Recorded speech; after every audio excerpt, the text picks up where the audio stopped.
líderes do agro da Paraíba.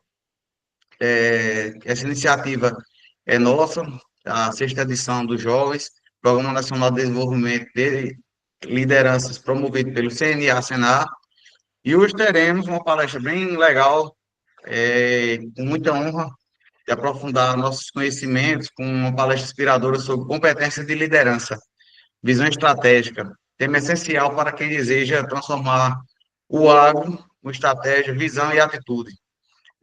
Nosso convidado de hoje é o nosso amigo Isaías Vitorino. Isaías é dono da Fazenda Mandacaru, produtor rural, engenheiro agrônomo na SEDAP, a Secretaria da Agricultura do Estado, além de diversas outras mil funções. Ele é o expert e que dará sua experiência e visão estratégica no perfil de liderança para o cenário atual que a gente convive. Solicito a todos que desliguem os microfones. Para sinalizar alguma pergunta, por favor, levantar a mão ou colocar como comentário. Ao final, vou estar lendo todas para o Isaías e ele responderá na medida do possível. E vamos aproveitar, pessoal. Isaías tem muito a contribuir com a gente. É um jovem líder, tem um espírito muito bom, uma pessoa que tem muito conhecimento, não guarda só para ele, sabe dividir, somar com todos. Então, Isaías, seja muito bem-vindo, meu amigo. Desde já agradecendo toda a sua participação e contribuição com a gente, viu?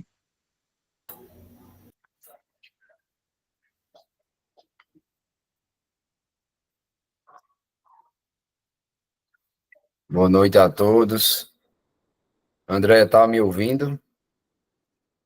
Tudo ok, amigo. Então, pronto.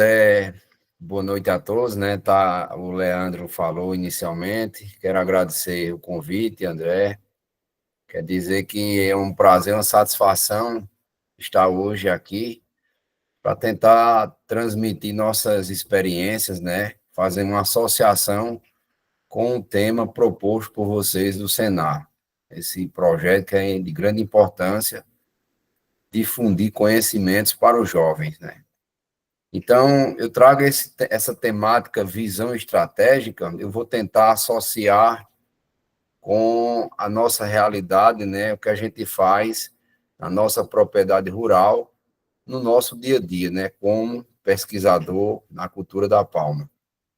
Então, antes de tudo, quero dizer que só estou aqui hoje, né, primeiro agradeço a Deus, né, pela oportunidade e sobretudo ao conhecimento, né? Só estou aqui por causa do conhecimento. É importante enfatizar isso, porque esse tema que a gente vai debater hoje, né, só é possível se a gente realmente valorizar a ciência, as informações, o conhecimento. Então, vamos fazer um bate-papo, né, tentar associar esse tema com a nossa realidade. Então, antes de tudo, eu quero fazer a leitura dessa definição, né, que eu fiz a coleta da inteligência artificial, né, para a gente tentar fazer uma associação com as nossas experiências. O que seria a visão estratégica?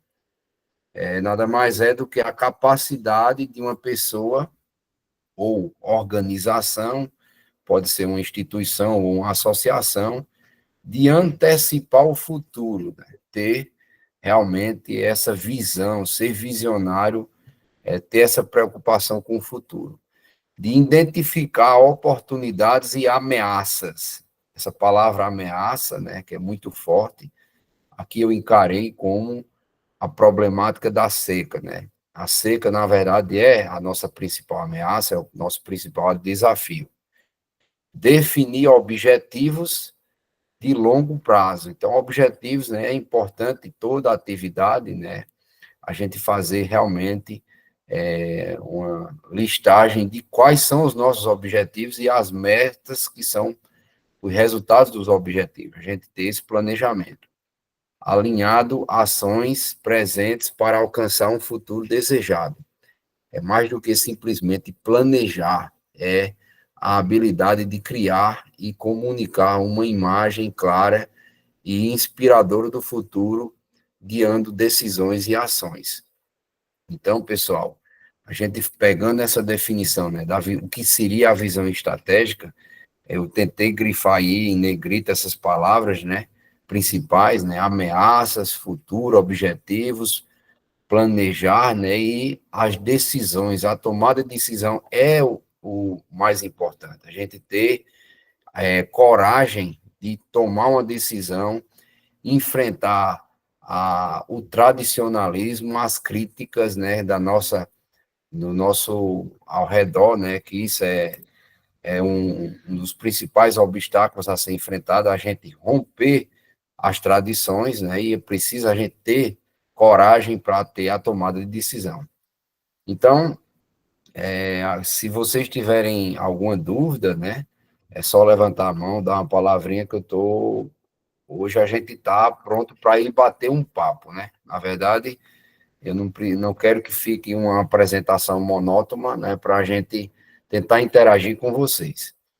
Então, se alguém falar, eu paro, senão eu vou dando sequência, tá certo?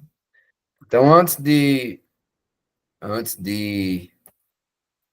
porque não está passando a apresentação. Vocês falam aí, tá passando aí, pessoal? Deu certo, Isaías? Deu certo? Vou tentar aqui abrir a apresentação do meu celular que saiu. Que aqui eu não consigo enxergar, né? Deixa eu colocar aqui em tela cheia.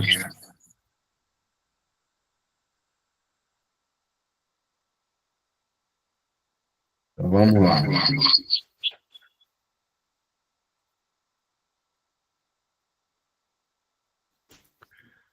Então, pessoal, nós temos aí esse próximo slide, né? Eu coloquei essa frase que é histórica do escritor Leon Tolstói, que diz: se queres ser universal, começa por pintar a tua aldeia. Então, isso é muito forte, né? A gente primeiro tem que acreditar no nosso lugar, né, de origem. Então, às vezes, geralmente, a gente só quer acreditar nas coisas do estrangeiro, nas coisas de outras nações, de outro país, né, de outra região, e a gente, de fato, né, primeiro tem que acreditar no nosso potencial, na nossa realidade. Então, essa mensagem aí do Leon Tolstói, né, ele traz para a gente tentar administrar uma propriedade na nossa região não é fácil, né? Então, primeiro a gente tem que encarar, né, como uma coisa promissora, uma coisa positiva, certo? Então, antes de tudo, né, eu estou na atividade rural agropecuária, essa tradição vem dos meus antepassados.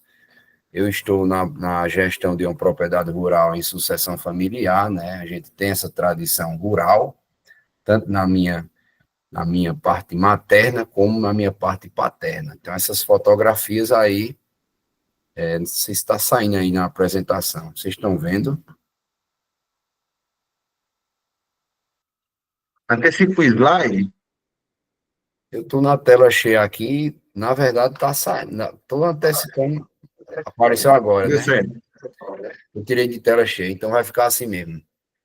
Então, pessoal, eu estou na atividade agropecuária, né, em sucessão familiar. Então, esse é o motivo da gente tentar aliar o tema de visão estratégica com o que a gente faz na prática, na realidade. Então, Fazenda Mandacaru é o nome da propriedade em que estamos fazendo a gestão nos dias atuais. Essa logomarca é um ferro de marcar gado, né, que a gente teve a responsabilidade de colocar em evidência essa marca, né, colocando na memória dos nossos antepassados acima de tudo. Então, quando a gente fez a escolha da marca de Ferragado, né, como logomarca da Fazenda, levando em consideração aquela mensagem do Tolstói, né, que a gente, se quer ser universal, começa a reconhecer a tua aldeia, a tua casa nativa, né, de onde você vem. Então, a marca de Ferragado, né, é o símbolo da fazenda nos dias atuais, porque a gente vê isso como de importância, né? A inovação não é apenas criar um desenho novo, né? A inovação também, ela faz parte da gente tentar aliar com coisas que já vêm da nossa tradição, tá certo? Então, eu acho que, no meu ponto de vista, isso foi uma inovação, né? A gente criar a marca da fazenda, ao invés de colocar um cacto, aí uma planta de mandacaru, a gente colocar a marca de nossa família, né? Como símbolo principal da propriedade. Então, a fazenda ela está inserida aí no município de Boa Vista, que é conceituada pela a literatura, né, e pelos registros históricos de pluviosidade, uma das regiões mais secas do Brasil, com destaque para baixos índices pluviométricos, tá certo? Então, isso é uma marca principal. Isso que eu quero dizer para vocês é que a gente vai fazer uma associação ao tema visão estratégica, né? É importante a gente enfatizar isso, porque Boa Vista tem um baixo índice pluviométrico, é a principal variável climática. Se você for em qualquer região do mundo, se você for fazer gestão de uma propriedade rural, você tem que entender a primeira variável climática da propriedade. E no caso do Brasil, especialmente do Nordeste, do semiárido, né, a principal variável climática é a precipitação. Então, antes de fazer gestão da fazenda, eu busquei inicialmente fazer uma catalogação do índice pluviométrico de Boa Vista, né? Então, tentamos buscar todos os dados, né, que estavam catalogados por instituições, então a gente montou esse gráfico aí com as precipitações de 1901 até 2023. Identificamos, né, uma variabilidade muito alta com as precipitações. Então, a gente nunca vai ter um ano idêntico ao outro. Então, isso é um dado muito importante, né, que vai atender àquela definição de visão estratégica com relação aos objetivos com relação à ameaça, né, que é o problema da seca. Então, a gente pega essa pluviosidade e já fizemos essa catalogação. Então, identificamos que nos 123 anos, né, teve 13 anos com chuva abaixo de 200 milímetros. 29 anos com chuvas entre 200 e 300, 34 anos com chuva entre 300 e 400 e por aí vai, né? Então, perceba que o maior registro aí é com pluviosidades inferior a 400 milímetros. Isso quer dizer que nenhuma cultura agrícola dá certo na região de Boa Vista, porque por conta da vulnerabilidade do risco, né, de ter a ocorrência de secas, porque pluviosidades abaixo de 400 milímetros, né, muitas culturas agrícolas não dá certo. Sobretudo quando é inferior a 300 milímetros ou mesmo inferior a 200 milímetros. Então, identificamos aí o maior problema de Boa Vista é o quê? É a ocorrência de baixas precipitações. E se a gente fazer uma associação aí com o problema histórico do Nordeste, né, que não é só especialmente no caso de Boa Vista, o problema da seca, ele é histórico, né, entra ano e sai ano, e quando vem aquelas secas que são duradouras, a exemplo da seca de 2012 a 2017, aí potencializa o problema da pecuária, né, a morte de animais, como está mostrado aí nesses recortes de noticiários, né. Isso aqui, por exemplo, o Nordeste vive calamidade com pior seca em um século. Pior seca em 80 anos, já matou 1 milhão de bois no semiárido baiano. E por aí vai, né? Seca de 2012 a 2017 foi a mais longa da história do Brasil. Então é isso, pessoal. O problema da seca é histórico, né? Sempre vai ter seca no Brasil, Isso é um fenômeno natural, e a gente tem que, eu encarei isso como uma principal ameaça, tá certo? Então, levando em consideração o risco de ter seca em Boa Vista, né, sobretudo do Nordeste, optamos, né, em desempenhar a pecuária, né, com o cultivo de palma forrageira.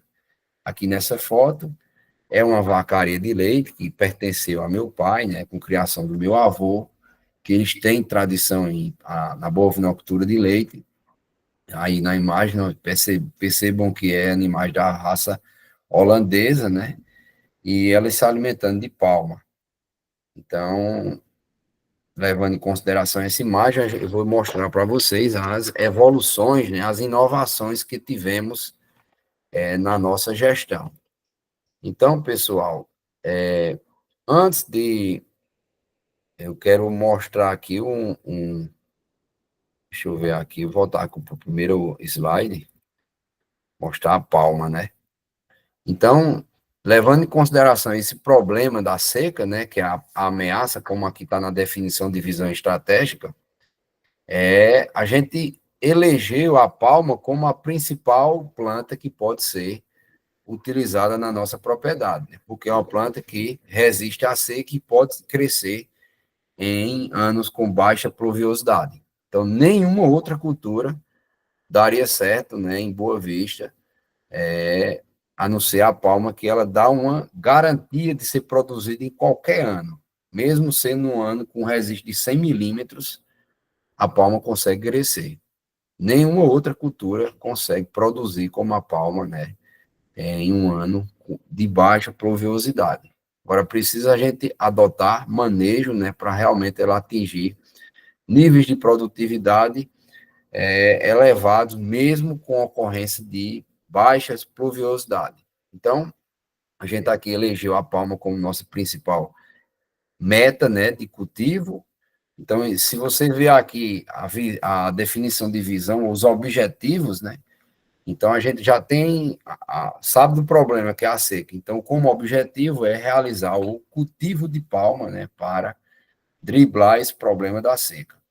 Então, a parte de planejamento seria justamente a gente fazer uma escolha de plantas e animais que são adaptados ao problema da seca. Então, percebam que lá, no slide da vaca holandesa, né, meu pai e meu avô criavam gado taurino, principalmente na base da raça holandesa, e eu resolvi modificar devido ao baixo efetivo do rebanho, vacas muito... o sistema de produção, sistema confinado, né, e realmente eu tentei mudar para a gente tentar ocupar os 4 cantos da propriedade. Resolvi mudar de raça, buscar uma raça mais resistente para a gente aumentar o efetivo da propriedade, né, e sair do número reduzido de vaca, de 15, 20 vacas de leite, a gente tentar aumentar o rebanho e, de certa forma, ocupar os 4 cantos da propriedade.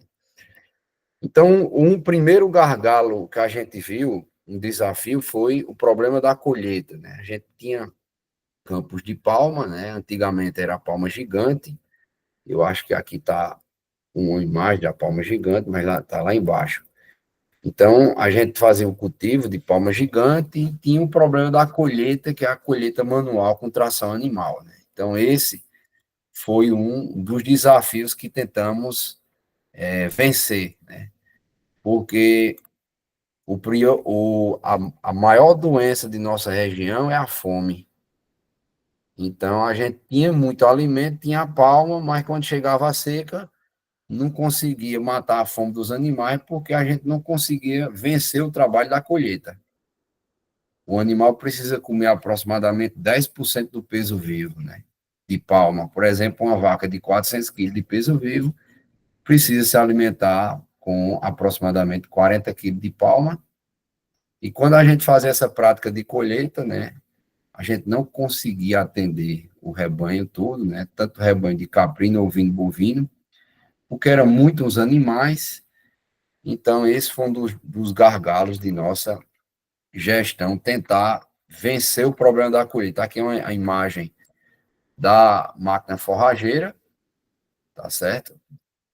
Que era feito o uso no passado, né? O problema da trituração, colheita, distribuição em cocheira.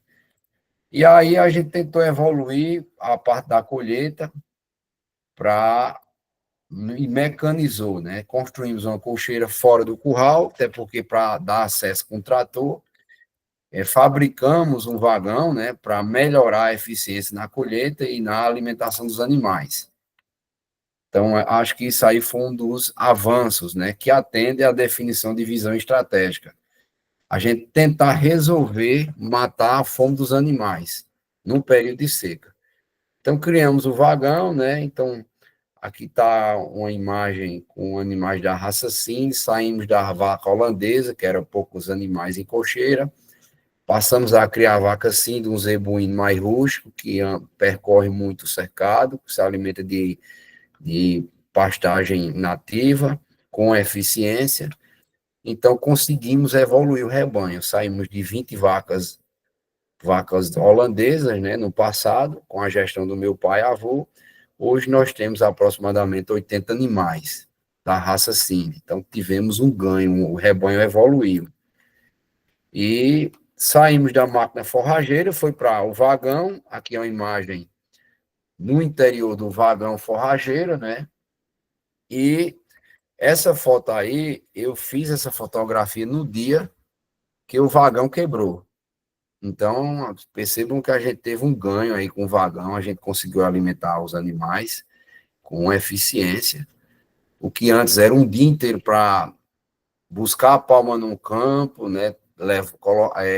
Colocar no carro de boi, tombar no chão, passar na forrageira, depois fazer a distribuição em cocheira, o vagão, resolver esse problema em 1 hora.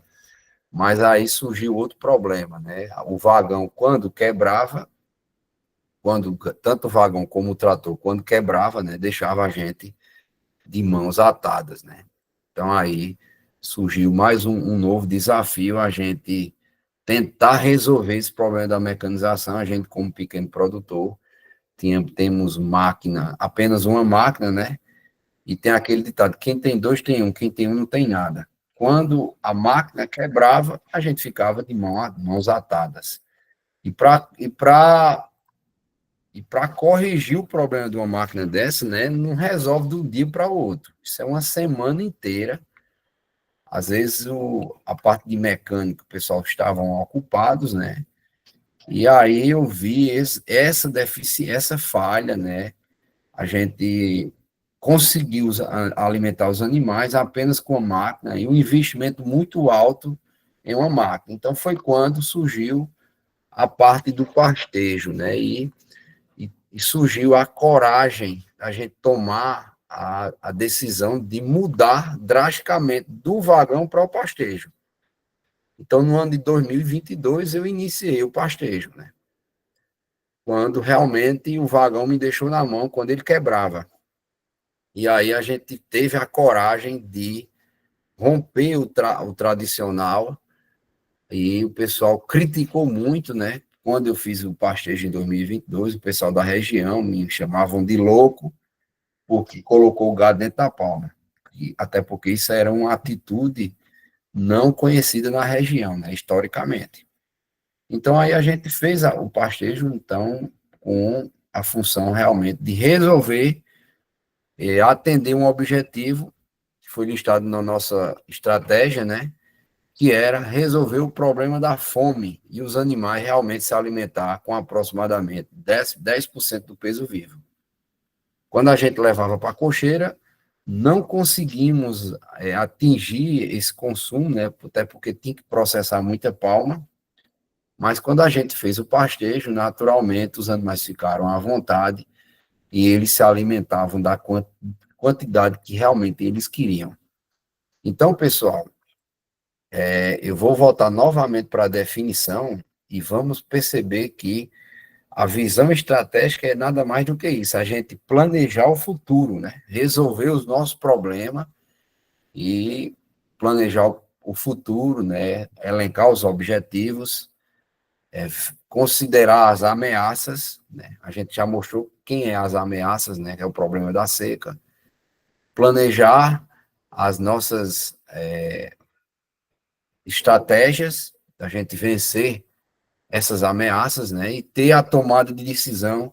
Eu acho que a construção do vagão e a tomada de decisão e ter a coragem de ir para o pastejo, né? Essa eu considero como o maior ganho, né? A gente sair de uma máquina, uma pecuária que realmente é evolutiva, né? Mas que deixava a gente na mão, né? Quando tinha um problema de quebrar, e evoluímos para o pastejo e hoje está resolvido o problema de fome na fazenda Mandacaru, com a técnica do pastejo.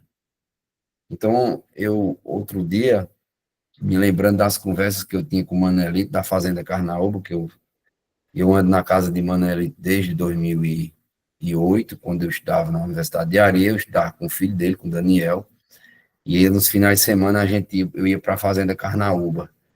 E Manelito dizia, a maior doença do Nordeste seco é a fome, e nada mais, e nada menos, é a fome.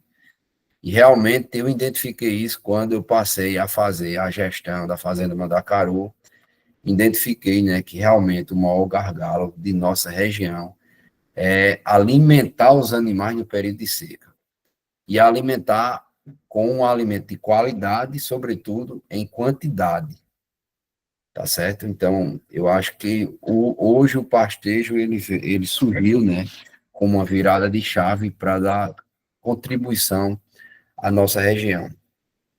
E outro ponto que eu quero também elencar, né, outro objetivo, além de produzir um alimento para resolver o problema da seca, seria também um principal objetivo seria resolver o problema da comercialização da fazenda, tanto a parte de animais como produtos, tá certo? Hoje a gente está iniciando na formação do rebanho e acredito que estamos construindo, né, um projeto de resolver o problema da comercialização. Então, desde 2023, a gente criou um leilão, né, em parceria com a MF, para vender os animais da fazenda. A gente faz um trabalho de seleção e acredito que estamos no caminho certo, né? A fazenda hoje tem receita garantida com a comercialização de animais através do leilão. Então, teve um ganho, né, com essa prática. Então, a gente faz esse evento no mês de maio, com o objetivo de enaltecer a cultura da palma, né, que é a salvadora de nossa região, como também da nossa propriedade, e, ao mesmo tempo, fizemos essa associação com um evento, um leilão para comercializar os nossos animais, que esse é outro gargalo da região, você resolver a comercialização. Então, eu digo que uma propriedade rural no semiárido brasileiro tem esses dois pontos fortes para ser desenvolvido. A parte de produção de alimentos, né, de forma perene, resolvendo a vulnerabilidade das secas e das baixas precipitações, e o outro gargalo é resolver a comercialização da fazenda, seja através de animais ou de produtos, queijo, leite ou qualquer outro produto. Então, pessoal, era essa mensagem que eu quero transmitir para vocês. Esses slides é de uma apresentação, né, que a gente faz quando é convidado para fazer palestra. O nosso tempo aqui é curto, mas eu vou tentar aqui passar rapidamente para vocês algumas imagens da apresentação. Quer falando da palma, né, a parte da história. Deixa eu chegar aqui no slide. Aqui essa imagem, né, mostrando a nossa tradição no cultivo da palma. É um palmal, no município de Boa Vista, né, onde está localizado a nossa propriedade, né, que foi plantado o primeiro palmal de palma gigante. Essa imagem, né, é histórica. Aqui Burbank é um melhorista de planta, um botânico, que desenvolveu a palma gigante, né? A palma gigante que chegou no Brasil por volta de 1915, né? Ela teve várias introduções através do iniciativa de empresários, a exemplo de Lundin Green, que fez a importação da palma gigante, né? De uma palma desenvolvida pelo melhorista Burbank. Então, e teve uma outra entrada de palma no Brasil, né, por iniciativa de Miguel Arraes, governador do Pernambuco, e do pesquisador mexicano Cláudio Flores, que esse é o responsável por trazer a palma-orelha do elefante para o Brasil.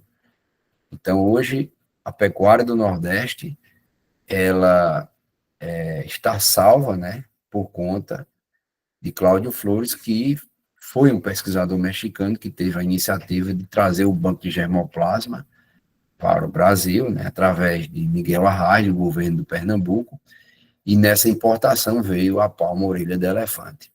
Eu vou passar rapidamente aqui, né, aqui nós temos o registro da cochoneira do Carmim, né, que chegou no Brasil em 98, essa fotografia aqui na Fazenda Mandacaru, em 2011, um palmal infestado de cochonilha.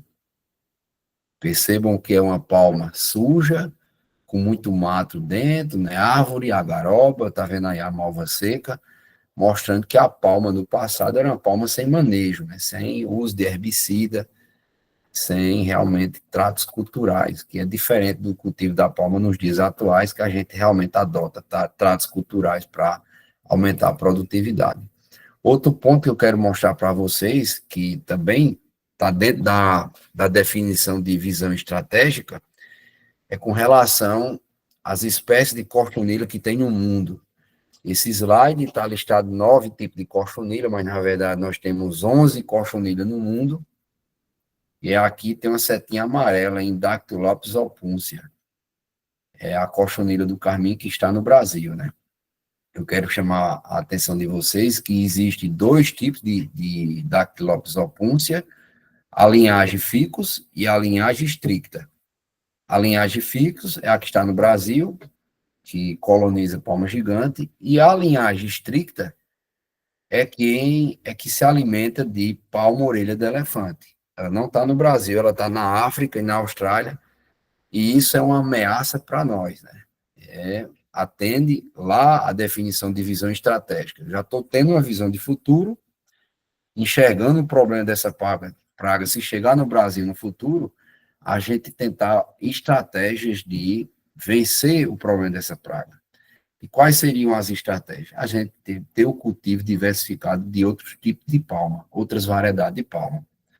Então, essas palmas Califórnia, que o pessoal, algumas pessoas estão tendo conhecimento, né, que surgiu no programa de melhoramento de uma seleção que eu desenvolvi em parceria lá com a Impae, enquanto pesquisador da instituição. Então, a gente selecionou essas plantas pensando no problema futuro da cochonilha linhagem estricta chegar ao Brasil, que é a praga da orelha de elefante. Então, hoje o Nordeste está cultivando exclusivamente palma-orelha de elefante, então não podemos cometer o mesmo erro do passado de plantar apenas uma variedade de palma, né? Temos que diversificar o plantio de palma e essas variedades Califórnia é uma opção, né? Dentre outras. Então, aí fica essa mensagem, né? Que é uma imagem de cochonilha nativa da caatinga, né? Que ela não tem nada a ver com a Dactylopsis opúncia, então, para mostrar um dos tipos de cochonilha que tem no mundo. E aqui no Brasil nós temos a cochonilha nativa que coloniza palmatória. Então, tá aí a orelha do elefante, e vou tentar chegar aqui na palma Califórnia, né? Que foi uma planta que a gente selecionou do banco de germoplasma. A Califórnia V14 é a planta-mãe, ela é susceptível à cochonilha, então a gente fez trabalho de cruzamento, aí a ocorrência de cochonilha na Califórnia V14, a planta-mãe que veio do México, ela é susceptível à cochonilha, então a gente fez um trabalho de hibridação, polinização, coleta de fruto, cultivo de semente, tá aí as plântulas e aí o crescimento dessas plântulas, então foi um trabalho de 5 anos, né? A gente selecionou essas plantas, né? Infestou de cochonilha, foi para campo, montou um experimento, infestou de cochonilha no campo, e passamos 5 anos avaliando, selecionando essas plantas. Aqui tem um exemplo de uma planta de palma gigante infestada de cochonilha ao lado de um tipo de palma califórnia, em que não tem ocorrência de cochonilha. Então, selecionamos 5 clones, né, que têm resistência à cochonilha, tem particularidades, cada clone. A Califórnia, ela tem um diferencial em relação às outras variedades, porque ela cresce muito e tem um teor de fibra superior a qualquer outra variedade. Então, ela tem uma fibra acima de 30%, um teor de FDN. Então, é um ponto, é um ganho, né? Pensando no futuro, a gente viu o problema da palma como uma planta com baixo teor de fibra, a gente está selecionando essa planta porque ela tem um teor acima das variedades tradicionais, tanto da orelha de elefante como da palma gigante. Então, palma califórnia tem 35% de FDN, palma orelha de elefante tem 27% de FDN, palma gigante tem em torno de 24% de FDN. Então, nós temos aí um material acrescentando, né, para a nossa região, principalmente para propriedades que fazem uso exclusivo de palma na alimentação, como a nossa propriedade. Então, Califórnia, clone 1, CSC significa cultivo de semente clone. Aí tem o 1, o 2, o 3, que é uma imagem, né, mostrando o porte dessa planta com 24 meses. Percebam aí que ela está praticamente com da minha altura, né, com 1 metro, e eu tenho 1,70 m, aí na casa de 1,70 m. Tem aqui mais imagens, né, dos clones Califórnia. Então é isso. Então, outro ponto que eu quero chamar a atenção de vocês é que palma é uma planta resistente à seca, mas ela é uma planta extremamente exigente em mineralização. Então, nós temos que plantar palma e dar o trato necessário, né? Trabalhar com adubação para realmente ela atingir níveis de produtividade acima de 400 toneladas por hectare. Então, palma ela só cresce se tiver adubação e manejo, uso de herbicida, para evitar o crescimento do mato. Então é isso, pessoal. Eu acho que eu estou chegando ao fim, né? Vou passar aqui os slides. Já fazem 40 minutos que eu estou falando, né? Então, um ponto que eu quero mostrar para vocês, o que demonstra que palma não é exigente à água, é essa foto, né? Mostrando a palma de formigueiro, um ano com 160 milímetros de chuva, no auge da seca. Percebam aí que tem palma murcha e a palma de formigueiro, ela está verde, mostrando que o problema não é água, né? Que a palma de formigueiro, ela está no solo que é rico de minerais, né? As formigas fazem esse trabalho de movimento dos minerais, né? Que termina beneficiando a palma. E a palma aí que está fora do formigueiro, está mostrando que ela está murcha, desidratada, porque ela está tendo uma fotossíntese invertida, está perdendo água durante o dia, e isso é por causa da deficiência de minerais, não é por causa da falta de água, tá certo? Eu vou passando aqui os slides, aqui uma palma com herbicida, outra palma sem herbicida, plantada no mesmo dia. Percebam que aqui está sem herbicida, não teve perfilhamento, não cresceu, e a palma com herbicida cresce, né, ela perfilha, porque é uma planta que é exigente em minerais, e o mato, né, termina consumindo os minerais que estão no solo, e ela perde o crescimento. A parte do pastejo, né, que eu falei para vocês, que resolve o problema da colheita, a parte da ciclagem de nutrientes, o pastejo contribui com a adubação do palmal. Mostrar aqui também, o pastejo não méxico não é feito, né, com o cultivo de palma, ele é feito com exploração de plantas nativas, com uso do fogo, como a gente faz aqui, queimando xique-xique, macambira. Então, lá no México, eles não, apesar de ser o país que é centro de origem da palma, mas eles não têm tradição em cultivar palma para pastejo. De certa forma, isso é uma tecnologia do Brasil, né, que foi iniciada há mais de 50 anos em Alagoas, né, por Delmiro Gouveia. Aqui mais uma experiência mostrando o pastejo, uma palma que foi pastejada, né, mostrando a rebrota dela, 30 dias após a saída dos animais, sem um pingo de chuva, né, 90 dias após a saída dos animais, sem chuva, a planta cresce, desde que o solo tenha minerais, né. Então é isso, pessoal. Tentei passar um pouco de nossas experiências fazendo associação com o tema de visão estratégica, que nada mais é do que a gente ver o futuro, traçar objetivos com base nos nossos problemas. Nosso problema é a seca, escolhemos a cultura da palma para resolver o problema da seca, resolver a fome dos animais e resolver também o problema da fazenda, né? A parte de comercialização com a formatação de um evento para comercializar nossos animais. Então é isso. Mostrei um pouco dos objetivos, né? O nosso problema que é a seca, o futuro foi resolvido com a palma e estamos aqui para dar sequência ao trabalho com a palma, né? Com a parte de diversidade genética, com outras variedades de palma, porque somente com a orelha do elefante, essa palma aí que está na imagem, né, a gente corre um risco muito grande. Isso já é uma visão de futuro, então estamos planejando o futuro com o desenvolvimento de novas variedades. Então é isso, agradeço, André, a todo mundo, o Senar, né, estou sempre à disposição para compartilhar conhecimentos e ajudar todos vocês. Jair, parabéns pela apresentação, amigo. Muito ótimo mesmo, muito boa apresentação. Acredito que vai haver algumas perguntas. O colega Kelvin levantou a mão aqui. Fica à vontade, Kelvin. Boa noite.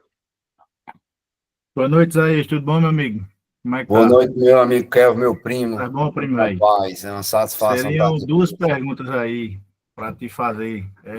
Em relação à palma, o que é que a gente poderia utilizar de principal, assim, na questão de mineralização dela?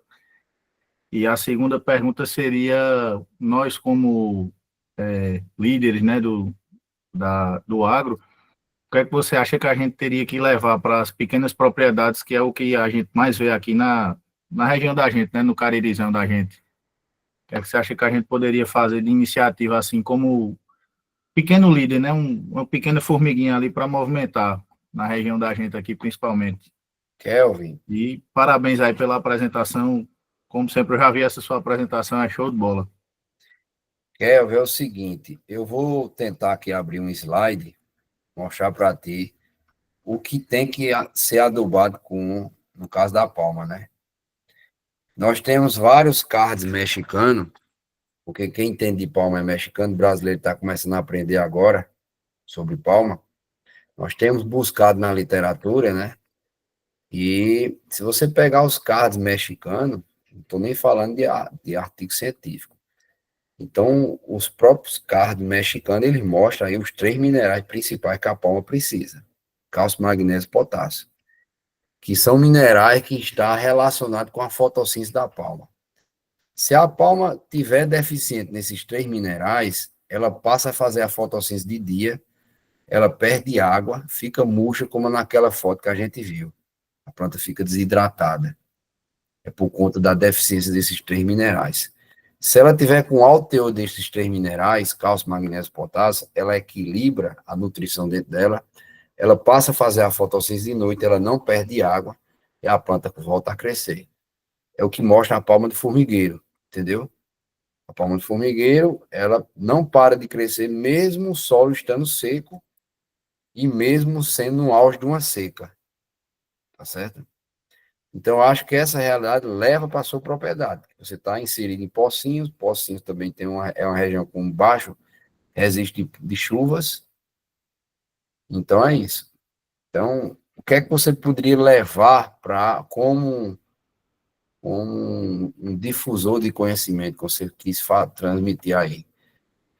Você tem que entender que sua região não chove. Pocinhos não chove. Pocinhos é uma região que é rica em água salobra. Pocinho não pode desenvolver irrigação, entendeu? O animal, ele tem que consumir água de qualidade. A água é o primeiro alimento que tem que ser colocada em boa condição para o animal desenvolver. Se a água não tem qualidade, sua propriedade tem água salobra, então, inicialmente você tem que plantar palma, porque sabemos que palma é 90% água, entendeu? Então, mesmo que você for fornecer uma água salobra para os seus animais, mas pelo menos a palma vai ajudar a equilibrar esse problema, né? Então, eu não consigo enxergar, principalmente na nossa região, esse caririzão, como você falou, eu não consigo enxergar uma propriedade sem palma, ser produtiva sem palma, entendeu? Ah, minha propriedade tem capim búfalo, vai lhe deixar na mão o capim búfalo. O capim búfalo é de grande importância, sobretudo para ser usado no período do inverno, porque lá é uma planta C4 e ela realiza fotossíntese de dia. Quando o solo seca, tá certo? O capim búfalo vai secar também. E o maior gargalo de nossa região é na seca a planta oferecer energia. Então, o capim búfalo na seca não tem energia, tá certo? Porque ele desidrata, assim como a pastagem nativa. Então, só existe uma planta, no meu conhecimento, que pode ser cultivada e que permanece verde na seca e que entrega 70% de energia, que é o maior gargalo da nossa região, é a palma. Nenhuma outra cultura consegue entregar energia na seca, a não ser a palma, certo? Então, você, como difusor de conhecimento do programa Jovens Líderes do Agro, eu acho que o carro-chefe é esse. Resolver o problema da agricultura resolve quase tudo, né? Antes de comprar animais, plante palma. Essa é a mensagem. Difundir a cultura da palma, né? É. Show de bola. Valeu, meu amigo. Obrigado. Isaías, temos duas perguntas aqui no chat. Thales Leandro, agradeço por ajudar na gravação, amigo. Muito obrigado. Ele perguntou aqui: no manejo de herbicidas, você usa algo orgânico ou só os químicos? No manejo de herbicida. Herbicida é tudo químico, né? Só existe uma molécula registrada para uso na palma, é o tebutilon. É um pré-emergente, deve ser aplicado, terminou de plantar a palma, aplica no solo, mesmo o solo estando seco. Ah, eu estou numa seca braba, vou aplicar um produto, um solo escaldante, o solo seco, eu não vou perder esse produto, não. A molécula foi desenvolvida para ficar grudada no solo, entendeu? Quando vem uma chuva, aí a chuva vai levar essa molécula para a semente. Então, um produto que é registrado do Ministério da Agricultura, tem registro para palma, é o único produto que é recomendado. Agora, o pessoal usa outros, né? Usa o hexazinona, usa o diuron, usa glifosato quando está em pós-emergência, usa cletodin quando é gramínea, mas, de certa forma, só é permitido comercializar o tebutilon, tá certo? Então, não existe produto orgânico funcionando como herbicida. Eu desconheço. Qual a próxima pergunta? Qual espaçamento vocês usam para a área de pastejo da palma? Posso responder, André? Fique à vontade. No caso, veja só, essa questão de espaçamento, algumas pessoas estão usando cerca elétrica, né, colocando acima da linha de palma para impedir que os animais machuquem a planta, pise, ultrapasse a linha. Agora, na minha visão, na forma que eu faço pecuária com animais rústicos, né, eu enxerguei que o pastejo, essa questão de pisotear a planta, isso não é um problema, entendeu? Então, a gente divide aqui o pastejo em 12 piquetes. O ano tem 12 meses, então a gente tem que ter 12 piquetes. Então, um piquete para cada mês. Então, mês de janeiro tem um piquete, mês de fevereiro vai ter o piquete de fevereiro, de março, e assim sucessivamente. Então, não é problema o animal pisotear a palma, tá certo? Se a palma cair, quebrou, ela enraiza e dá origem a uma nova planta. Se ela não enraizar, se ela apodrecer, faz parte da ciclagem de nutrientes, né? O mineral vai voltar para ela, ela vai absorver, naturalmente ela vai rebrotar. Como é uma planta perene, então a gente enxerga isso não ser um problema. E espaçamento de palma, eu sempre digo que é de acordo com a tecnologia que você tem na propriedade. Se você tem trator, tem sucador, tem cultivador, você vai usar o que tem na propriedade. Então, vai ser de acordo com a sua realidade. Agora, é importante saber que palma tem que ser adensada em monocultivo, sem ter consórcio, porque ela é uma planta muito melindrosa, com a concorrência. Se você consorcia palma com milho, por exemplo, o milho rouba os nutrientes para a planta de milho, vai terminar prejudicando a palma, entendeu? Então, palma tem que ser em monocultivo, em grande população, acima de 50 mil plantas, se possível 100 mil plantas, por quê? Uma planta de palma, 10% do peso dela está na raiz, se uma planta tiver 10 quilos, a planta vai ter 1 quilo de raiz. Então, quanto mais raiz tiver, melhor será para o solo, porque a palma ela fabrica raiz de forma contínua. Então, ela tem são pelos radiculares, né, que ela fabrica para capturar a umidade que surge no solo. E essas raízes, elas vivem fabricando raiz, termina virando matéria orgânica que vai enriquecer o solo. Entendeu? Então, quanto mais palma você tiver, mais raiz você vai ter. Tendo mais raiz, ao longo de 10 anos ou mais, você vai construir seu solo. Entendeu? Além do mais, que a raiz vai roubar o espaço da planta daninha crescer. Então, quanto mais palma, mais raiz, consequentemente, mais produção de matéria orgânica no solo, mais fixação de CO2, mais produção de matéria verde, então a palma vai ter maior produtividade. Então, eu tenho essa visão no cultivo da palma, tem que ser monocultivo em grande população, até 100 mil plantas no hectare. Qual é a próxima pergunta? Tiago parabenizou e reforçou que toda propriedade tem que ter palma. E Carlos Silva está perguntando aqui, em relação à Califórnia. Eles estão indo bem em sequeiro? Está se adaptando bem em sequeiro à Califórnia? Olha, não somente a Califórnia, como qualquer outra variedade de palma, se ela estiver passando fome, ela não vai bem no sequeiro. Assim como a orelha do elefante, assim como palma gigante, entendeu? Se ela não tiver manejo, ela não vai bem no sequeiro. E a Califórnia da mesma forma. Se você der condição à Califórnia, adubou ela, entendeu? Deu o manejo correto, ela cresce mais do que qualquer outra variedade. Isso a gente já fez ensaio de competição, a gente já avaliou há muito tempo. Então, é uma variedade com maior produtividade em relação às demais. Agora, vocês têm que entender o seguinte, elas não surgiram para derrubar a orelha do elefante. A Califórnia, ela surgiu para ser uma outra opção no monocultivo.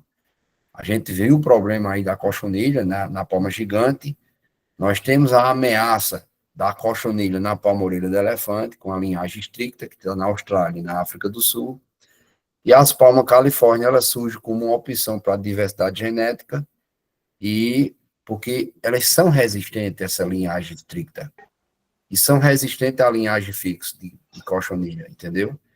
Então, é uma planta que veio para agregar, não veio para derrubar a orelha do elefante. Qual a próxima pergunta? Maria Valdeano está desejando boa noite. Você precisa trabalhar com bactérias, promove o crescimento de plantas e ajuda a atenuar a alta escassez de água? Você pensa em trabalhar com bactérias, promover o crescimento de plantas e ajudar a atenuar a falta. Justamente, é importante essa pergunta, porque existe uma bactéria que se associa na raiz da palma, tá certo? Que ela aumenta o teor de proteína da palma, que é um dos pontos negativos da palma, é ela ter o baixo teor de proteína, né? Ela é uma planta energética, é importante a gente destacar isso. Elegeram o nome da palma errado, chamaram ela de palma forrageira. Ela não é uma forrageira, ela não deve ser comparada com capim, porque ela é uma planta, pela análise de alimento, é um concentrado energético, energia. Ela não consegue estocar proteína nela. Agora, se a gente começar a trabalhar, inclusive com a bactéria, não falhou a memória o nome dela, ela vai aumentar o teor de proteína e, consequentemente, vai melhorar a resistência à seca, entendeu? É isso. Acho que deu para responder, né? Essa questão de associação com bactéria. Kelvin perguntou, qual a quantidade de animais por hectare está trabalhando hoje? Rotacionado, por exemplo, 1 hectare por mês. Kelvin, entenda uma coisa, um animal consome aproximadamente 10% do peso vivo. Então, uma vaca de 400 quilos vai comer 40 quilos de palma, uma vaca de 300 quilos vai comer 30 quilos de palma, por aí vai. Então, você vai fazer esse cálculo baseado com o tamanho do seu palmal. Né? Se você tiver um palmal muito velho, com uns 3, 5 metros de altura, nem é bom entrar o pastejo, né? Porque vai ter muito desperdício usando mais quebrando. O pastejo tem que ser uma planta de tamanho baixo, né? Por isso que o adensamento é até importante para o pastejo, para evitar esse desperdício. E esse palmal baixo, ele vai girar em torno aí de 300 a 400 toneladas por hectare, entendeu? Então, é isso. Um palmal bem conduzido dá para atender aproximadamente 10 cabeças de bovinos com aproximadamente 400 quilos de peso vivo. Tá certo? Isso no ano, considerando o ano inteiro. Por mês, aí calcula aí com base no rebanho que você tem, né? Vai dar para atender 50 cabeças, até 100 cabeças de gado ou mais no mês. Depende do tamanho do piquete, né? E do porte da sua palma.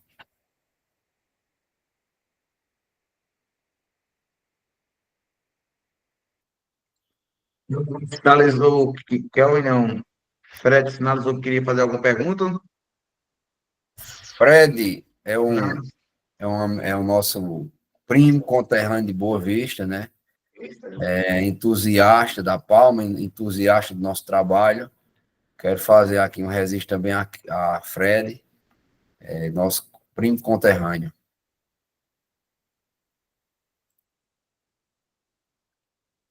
Isaías, vou fazer a minha pergunta. Todo evento que tem, todo dia de campo, a gente vê aquela guerra dos agricultores querendo saber o adubo orgânico ideal. Então, hoje, de esterco bovino, caprino, qual é a média de cálculo por hectare para poder se iniciar um plantio, preparar o solo? Olha, a esterco é muito bom. O esterco tem todos os minerais que a palma precisa. Entendeu, André? O problema do esterco é você ter em quantidade e em qualidade. E lembrando que o esterco também leva planta daninha, né? Para o palmal. Então, veja, como o esterco tem baixa concentração, por exemplo, vou tentar abrir aqui um slide que fala do esterco. Deixa eu me ver aqui.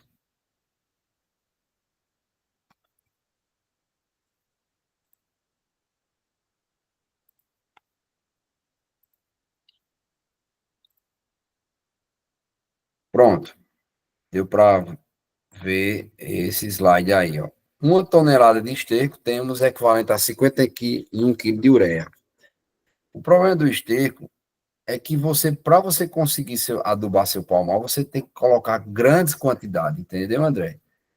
Então, você vai ter que trabalhar em torno de 30 até 50 toneladas por hectare.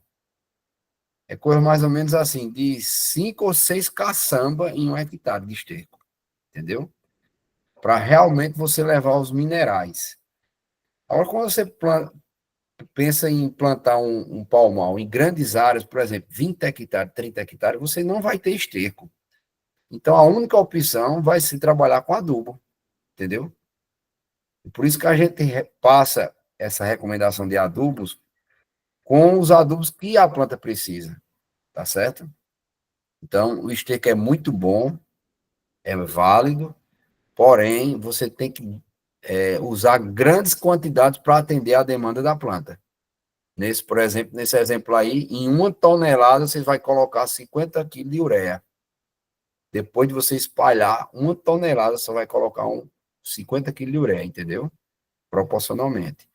No esterco vai muita fibra, vai muitos materiais, né, que ainda vão ser destruídos para ser transformado em mineral. Então, o esterco é muito importante, né, tem todos os minerais que a palma precisa, cálcio, magnésio, potássio, nitrogênio, boro, os micronutrientes, porém, precisa de grandes quantidades. É tanto que, na nossa região, quando a gente não aduba a palma, ela não cresce. E a palma que está com adubo, ela cresce, né? Então, é importante fazer o uso do esterco, né? Porém, precisa de grandes quantidades. Tá certo? Deu para atender a resposta? Show de bola. Haja esterco. Isaías, não tem mais nenhuma pergunta do chat, ninguém sinalizou, nem levantou a mão. Agradecemos sua participação, muito produtiva, auxilia a gente na missão que a gente tem aqui, dos desafios e sanar dúvidas, problemas dos agricultores. E temos aqui uma grande vantagem, que é você, como líder, que representa bem a agricultura familiar, trabalha numa organização estadual, sabe desenvolver, tem a cultura da palma na mão e tem essa boa vontade de querer repassar, não guarda para si. Então, em nome do CNA Jovem, de todos que compõem essa sexta edição, todos que estão aqui por fora também, eu agradeço a sua participação imensamente, meu amigo. Valeu, André. Estou à disposição. Eu agradeço mais uma vez, né? Estou sempre à disposição, dentro de meu potencial, né? Para a gente transmitir e ajudar no que for possível. Obrigadão, uma ótima noite, amigo. Boa noite, tchau, pessoal. Um abraço. Valeu.